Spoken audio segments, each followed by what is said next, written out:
یہ وہی صحابہ ہیں, یہ وہی حضرت عمر ہیں جو زمانے جاہلیت میں بڑے ظالم سمجھے جاتے تھے, بڑے سخت, مگر اسلام لانے کے بعد جب حکومت ہاتھ میں آتی ہے 22 لاکھ مربع میل کے حاکم بنتے ہیں, تو بوری پہ راشن ڈال کے گلیوں میں گشت کر رہے ہیں کہ کوئی بھوکا سو گیا تو قیامت کے دن میرا گریبان نہ پکڑا جائے کہیں. ان کو پتا ہے کہ مجھے اللہ نے پیدا کیا تو اللہ مجھ سے اس بارے میں حساب لے گا. ان کو پتا ہی ہے کہ اللہ پوچھے گا. کیسا زبردست واقعہ حضرت عمر کا کہ ایک گھر میں گزرے تو آواز آئی نا رونے کی. پتہ یہ چلا کہ ایک عورت کے ہاں بچے کی ولادت ہونے والی ہے, پریشان ہے, تو دائی کا انتظام کیا اس کے لیے. گھر میں قحط پڑا ہوا ہے, بھوک سے بچے رو رہے ہیں. تو حضرت عمر رضی اللہ تعالیٰ عنہ گئے اور بورے پہ جو ہے نا راشن اور کھانا وانا لے کر گئے.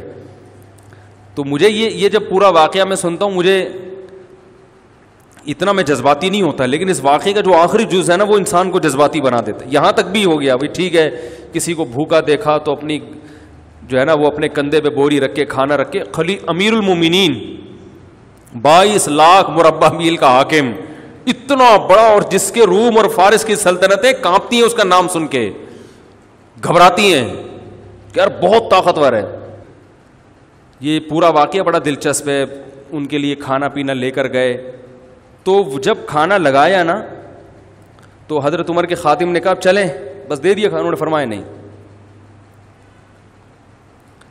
کیسا اللہ نے دل بنایا نا. انہوں نے, حضرت عمر نے فرمایا میں نے ان کو بھوک سے روتے ہوئے دیکھا ہے, اب میں ان کو کھانا کھاتے ہوئے بھی دیکھنا چاہتا ہوں. کچھ کھانے, حالانکہ خود تھوڑی کھا رہے ہیں وہاں کھڑے ہو کر, کھاتا ہوا دیکھنا چاہتا ہوں. خوش ہو رہے ہیں غریب کو کھاتا ہوا دیکھ کر. کیسے سخت دل تھے اور اللہ نے کیسا نرم دل بنا دی. بھائی کھانا پہنچا دیا نا بس اب چلیں. نا نا نا نا بھائی, کھانا پہنچا کے کیسے چلے جائیں, اب ان کو کھاتا ہوا تھوڑی دیر, کچھ دیر کھاتا ہوا دیکھ کے خوش تو ہونے دو. حضرت عمر کو کھانا کھانے سے اتنی خوشی نہیں ہوتی جتنا ان کو کھاتے ہوئے دیکھ کر خوش ہو رہے ہیں. تو یہ کوئی پاور تھی, کوئی کیا نبی صلی اللہ علیہ وسلم نے حضرت عمر کے سر پہ تلوار رکھ کے یہ سکھایا تھا ان کو کہ تم ایسے حکومت کرنا ہے, یا کوئی اس وقت اقوام متحدہ بنی ہوئی تھی کہ جو ممالک اپنی رعایا کا خیال نہیں کر رہے تو اقوام عدالت میں یا بین الاقوامی عدالت میں ان کے خلاف کیس ہو جائے گا, کوئی تھا ایسا؟ یا حضرت عمر کو یہ ڈر تھا کہ اگر میں نے ایسا نہیں کیا تو رعایا میرے خلاف کھڑی ہو جائے گی؟ وہ تو ایسی پاورفل حکومت, کوئی بغاوت کا دور دور تک بھی خطرہ نہیں تھا. اللہ کا خوف, اللہ کا خوف کہ جس خدا نے مجھے حکومت دی ہے, ایحسب الانسان ان یترک سدی, اللہ نے قرآن میں کہہ دیا ہے کہ تم یہ مت سمجھو کہ بیکار چھوڑ دیے جاؤ گے. ہر عمل کی ریزن بیان کرنی پڑے گی کہ اے عمر اگر آپ کی رعایا میں ایک گھر بھوکا تھا آپ کو پتہ نہیں چلا تو اس کی ریزن بیان کریں کہ آپ کو پتہ کیوں نہیں چلا, اور اگر آپ کو پتہ چل گیا تو اس کے گھر میں کھانا پہنچانے کا انتظام کیوں نہیں ہوا. یہ بھی ایک عمل ہے نا, اس عمل کا جواب دیں. حضرت عمر کے پاس اس کا جواب نہ ہوتا, اس لیے کندھے پہ راشن ڈال کے لے کے جا رہے ہیں. آپ حکمرانوں کو برا بلا کہتے رہو, یہ ایسے یہ ویسے, یہ یوں یہ یوں, تو بھائی وہ بھی اور ہم سب ایک ہی جیسے ہیں. ہم کون سا اپنی ذمہ داری پوری کر رہے ہیں؟ آج مثالیں دی جاتی ہیں, حکمرانوں کو شرمندہ کیا جاتا ہے حضرت عمر کی مثالیں دے کے, دیکھو وہ ایسے تھے تم ایسے, وہ ایسے تھے تم ایسے. ٹھیک ہے جب آپ کو کسی حاکم سے ملاقات کا موقع ملے تو آپ شرمندہ کریں, لیکن ہم اپنے گریبان میں بھی تو جھانک کے دیکھیں. صبح سے لے کے رات تک, رات سے لے کے صبح تک, کیا ہمارا ہر عمل ایسا ہے کہ ہم اس کی اللہ ہم سے وجہ پوچھے تو ہم وجہ بیان کر سکیں کہ اللہ اس وجہ سے میں نے ایسا کیا ہے؟ بہت سارے کام ہمارے غلط ہو رہے ہیں. تو حضرت عمر رضی اللہ تعالی عنہ احترام بڑے کیا کرتے تھے. آج تھوڑا سا کوئی عہدہ مل جائے نا تو انسان اپنی اوقات بھول جاتا. تکبر, اس لیے کہ وہ اس کو اللہ کی طرف سے بھیک نہیں سمجھتا. جس کو کوئی چیز بھیک میں ملی ہوتی ہے تو وہ کبھی بھی اتراتا نہیں ہے. دیکھو آپ کے پاس کچھ بھی نہیں تھا پہننے کے لیے, بھکاری بن کے کسی کے در پہ گئے, سیٹھ صاحب نے آپ کو ایک ٹائی دے دی, 3 پیس سوٹ دے دیا, بنیان دے دیا ہے بھائی, اور شیمپو دے دیا کہ نہا لو. نہا کے آپ نے ٹائی وائی پہنی, اب آپ اسی کے سامنے اکڑ رہے ہو اور لوگوں کو یوں کر کے دکھا رہے ہو, تو وہ بولے گا بھائی میں نے دی ہے, واپس لے لوں گا میں. تو جو چیز بھیک میں ملی ہوتی ہے انسان اس پہ اکڑتا نہیں, اور جو اپنے پیسوں سے خریدی ہوتی ہے اس پہ اکڑتا ہے. خود گئے طارق روڈ میں شاپنگ کی آپ نے, اپنی تنخواہ میں سے, آپ کو تنخواہ ملی تھی, اچھی تنخواہ ہے آپ کی, وہاں سے 3 پیس سوٹ ٹائی پہن کے آئے, اپنی گاڑی میں بیٹھے, پھر آپ ایسے ایسے کر کے گھوم رہے ہیں. کوئی شرمندہ نہیں کرے گا آپ کو, بولے گا بھائی السلام علیکم, اللہ نے آپ کو دیا ہے. تو اللہ کہہ رہے ہیں یہ جو تمہاری اپنی چیزیں یہ بھی اپنی نہیں ہے, یہ سب میں نے دی ہیں. یہ جو تنخواہ آپ کو مل رہی ہے یہ تنخواہ کہاں سے آ رہی ہے؟ یہ جو آپ کی کمپنی کی ارننگ ہے یہ تو قدرت کی پیداوار ہے نا, جو اللہ پیدا کر رہا ہے. کپاس اللہ نے پیدا کی, اس سے کپڑا بنتا ہے, تو آپ ٹیکسٹائل مل میں جاب کر کے تنخواہ لے رہے ہوتے ہو. یہ تو سب اللہ کی طرف سے بھیک ہے. آپ شوگر مل میں مینیجر لگ گئے بھائی, تو شوگر پیدا کون کر رہا ہے؟ یہ گنے اللہ پیدا کر رہا ہے. آسمان سے پانی برستا ہے اور وہ میٹھے لکڑیاں پیدا ہو جاتی ہیں, اس سے میٹھی میٹھی لکڑیاں پیدا ہو جاتی ہیں شہد جیسی, اس سے رس نکلتا ہے. ایک بارش ہے جو دنیا کی ہر چیز پیدا کر رہی ہے, ایک پانی ہے جو دنیا کی ہر چیز پیدا کر, تبھی پانی بند, سب کچھ ختم. تو یہ سب چیزیں بھیک میں ملی ہیں. تو حکومت بھی کس میں ملی ہے؟ بھیک میں. تو حضرت عمر جانتے تھے کہ مجھے جو حکومت ملی ہے کس میں؟ اللہ نے بھیک میں دی ہے, یہ میرا کمال نہیں ہے. تو لہذا بڑوں کا احترام کرتے تھے. حضرت خولہ بنت ثعلبہ رضی اللہ تعالیٰ عنہ کا بڑا دلچسپ واقعہ ہے. حضرت خولہ بنت ثعلبہ جو تھیں, ان کے شوہر نے ان سے زہار کیا. زہار کہتے ہیں کہ انتی علیہ کظہر امی, بیوی کو اپنے ماں کے کسی محترم عضو سے تشبیہ دے دینا کہ تم مجھ پر ایسے ہو جیسے میری ماں کی طرح ہو. تو عرب میں یہ الفاظ طلاق کے سمجھے جاتے تھے. تو جب ان کے شوہر نے یہ الفاظ کہے تو یہ پریشان ہو گئے کہ طلاق ہوئی ہے کہ نہیں ہوئی ہے. نبی صلی اللہ علیہ وسلم کے پاس آئیں, فتح مکہ کے بعد کا واقعہ یہ. عرض کیا یا رسول اللہ, کیا میں اپنے شوہر پہ حرام ہو گئی؟ آپ نے فرمایا حرام ہو گئی. وہ بار بار اللہ کی طرف دیکھتی کہ اللہ کوئی صورت پیدا کر دے. چھوٹے چھوٹے بچے بھی تھے, شوہر سے بہت محبت بھی تھی. پھر جاتی, پھر واپس آتی, یا رسول اللہ. جیسے لوگ طلاق دیتے ہیں نا بیوی کو, تو پھر عورتیں بھی آتی ہیں, مرد بھی آتی ہیں, مفتی صاحب 3 دے دی ہیں کچھ.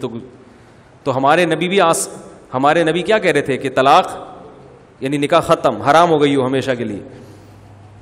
اس لیے کہ آپ اپنی طرف سے, تو مفتی بھی اپنی طرف سے کچھ نہیں بتا سکتا. جب بار بار آئیں اور آسمان کی طرف دیکھتی تو اللہ نے آسمان سے آیتیں نازل کی. قد سمع اللہ, 28ویں پارے کا پہلی آیت, قد سمع اللہ قول التی تجادلک فی زوجہا, تحقیق سن لی اللہ نے بات اس عورت کی جو اے نبی اپنے شوہر کے بارے میں آپ سے جھگڑا کر رہی تھی. واللہ یسمع تحاورکما, اللہ تمہاری سرگوشیوں کو, باتوں کو سنتا ہے. اور پھر اللہ نے آیتیں نازل کی, والذین یظاہرون منکم من نسائہم, جو لوگ اپنی بیویوں کو ماں کے کسی عضو سے تشبیہ دے دیں, زہار کریں, تو اس طرح کہنے سے ان کی بیویاں حقیقت میں ماں نہیں بن جاتی. یہ طلاق کا جملہ نہیں ہے, نہ اس سے طلاق ہوگی نہ بیوی حرام ہوگی, لیکن یہ بری بات ہے. تو بری بات کی سزا یہ ہے کہ جو شوہر ایسا جملہ کہے گا تو وہ بیوی کے قریب نہیں جا سکتا جب تک کہ ایک غلام کو آزاد نہ کر دے. اور جس میں غلام کی طاقت نہیں ہے وہ 60 روزے لگاتار رکھے. جو 60 روزے بھی نہیں رکھ سکتا, کمزور ہے, بیمار ہے, تو وہ 60 مسکینوں کو 2 ٹائم کا کھانا کھلائے, اس کے بعد بیوی کے پاس جا سکتا. تو اللہ نے آیتیں نازل کی. کیا خیال ہے بھائی؟ اب آیتیں نازل ہونے کا آپشن, اس لیے 3 طلاقیں دیں تو وہیں بیٹھ کے بس سمجھ جائے گا کہ بیوی حرام ہو گئی ہے. ٹھیک ہے نا؟ اب آگے مفتی کو تنگ نہیں کوئی گنجائش, پھر ادھر سے آگے فتوے آج کل مارکیٹ میں اویلیبل ہے. اور میں بتاتا ہوں اہل حدیث علماء کا میں احترام کرتا ہوں, لیکن 3 طلاق کے مسئلے میں ان کی رائے 100% غلط ہے, بالکل قرآن و حدیث سے متصادم, اجماع امت کے خلاف ہے. اس لیے ان کے فتویٰ سے بیوی حلال نہیں ہوگی. خود اہل حدیث کے لیے بھی اس فتوے پر عمل کرنا جائز نہیں ہے. تو رسول اللہ صلی اللہ علیہ وسلم نے ان کو بتایا کہ اللہ نے تمہاری بات سن لی. تو یہ بڑی ایک فضیلت تھی. یہ حضرت عمر کے دور حکومت میں یہ بوڑھی ہو چکی تھیں خولہ بنت ثعلبہ جو ہے نا, ظاہر ہے وقت گزر گیا تھا, بوڑھی ہو چکی تھی.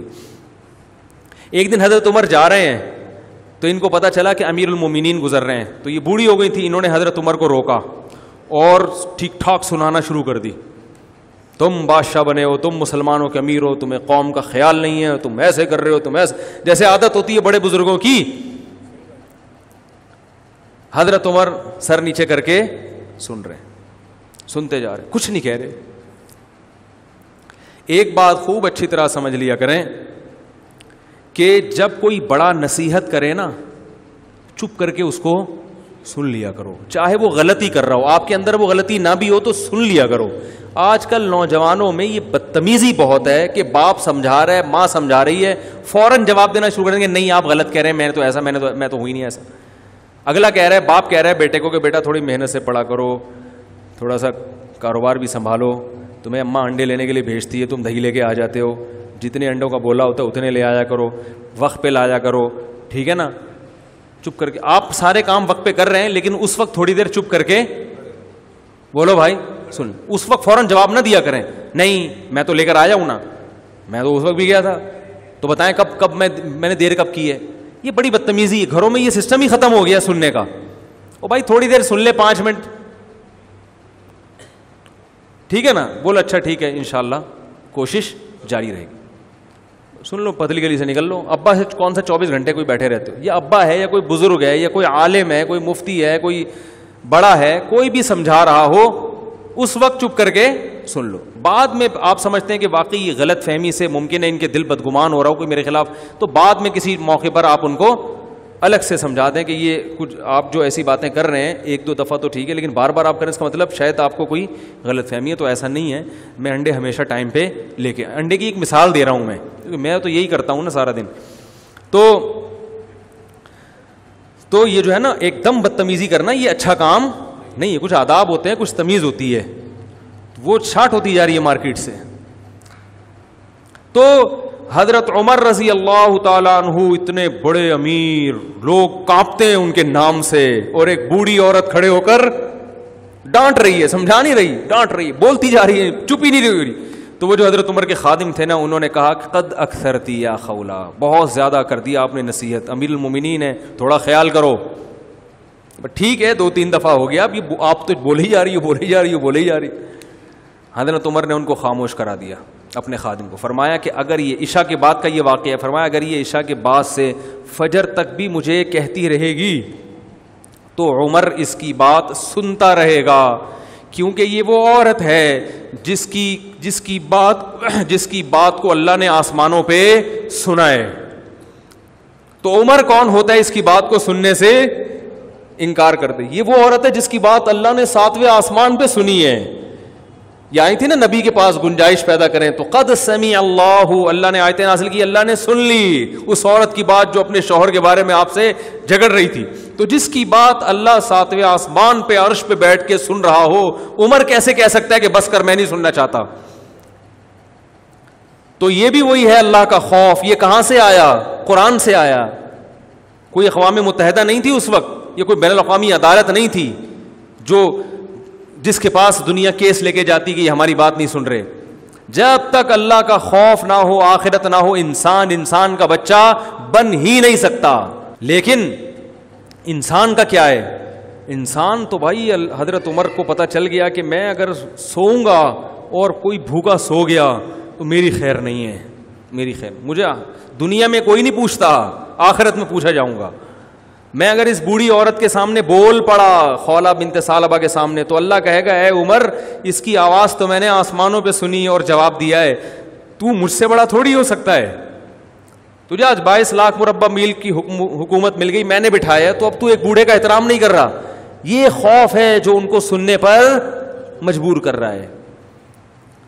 تو صرف اسلام, صرف دین ہی نجات کا راستہ ہے میرے بھائی, اور آپ کی زندگی میں سکون اور اطمینان بھی صرف اسی لائن میں ہے, اس کے علاوہ سب بکواس ہے.